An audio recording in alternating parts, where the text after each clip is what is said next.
18వ శతాబ్దంలో పారిశ్రామిక విప్లవం మొదలైనప్పటి నుంచి ఇప్పటి వరకు మనం వదిలిన కార్బన్ డయాక్సైడ్ పరిమాణం 1000 బిలియన్ టన్నులు.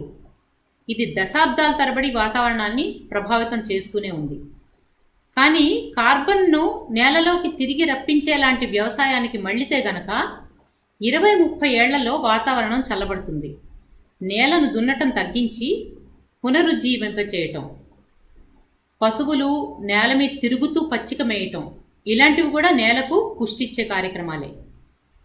పచ్చిక మైదానాలు పెరిగేలా చూడడం, ఒకే నేలలో ఒకే పంట కాకుండా రకరకాల పంటలు పండించటం, స్థానికంగా పండే వాటిని తినటం, ఇవన్నీ కూడా ముఖ్యమైన విషయాలు. పొలిటికల్గా అంతర్జాతీయ వేదిక మీద ఈ ప్రతిపాదన ఫెయిల్ అయిపోయినా ప్రపంచంలో ఏదో ఒక చోట జనం ప్రయత్నిస్తూనే ఉన్నారు. నేలకు పుష్టిని చేకూర్చే ప్రయత్నాలు గట్టిగా జరుగుతున్నాయి, ఊపందుకున్నాయి కూడా. ఈ ఫిలింలో ఇలాంటి విభిన్నమైన ప్రయత్నాలు చేస్తున్న అమెరికన్ రైతుల కథనాలున్నాయి. అవన్నీ మంచి స్ఫూర్తిని కలిగించేలా ఉన్నాయి.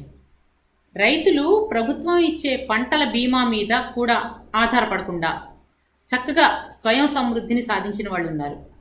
పొలంలో 1% సేంద్రీయ పదార్థం పెరిగితే అది ఎకరాకు 10 టన్నుల కార్బన్ను లోపలికి లాక్కుంటుంది.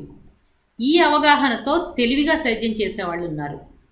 రెస్టారెంట్స్లో మిగిలిపోయిన ఆహారాన్ని పట్టుకొచ్చి కంపోస్ట్ చేసేవాళ్ళు, పేద దేశాల్లో అంటురోగాలు రాకుండా శుభ్రంగా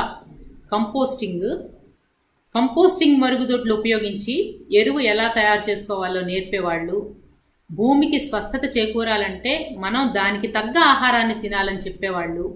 వీళ్ళంతా ఎకో వారియర్స్. ప్రపంచాన్ని ఉద్ధరించేది సూపర్ మ్యాన్లు, బ్యాట్మెన్లు వీళ్ళు కాదు, ఈ ఎకో వారియర్సే.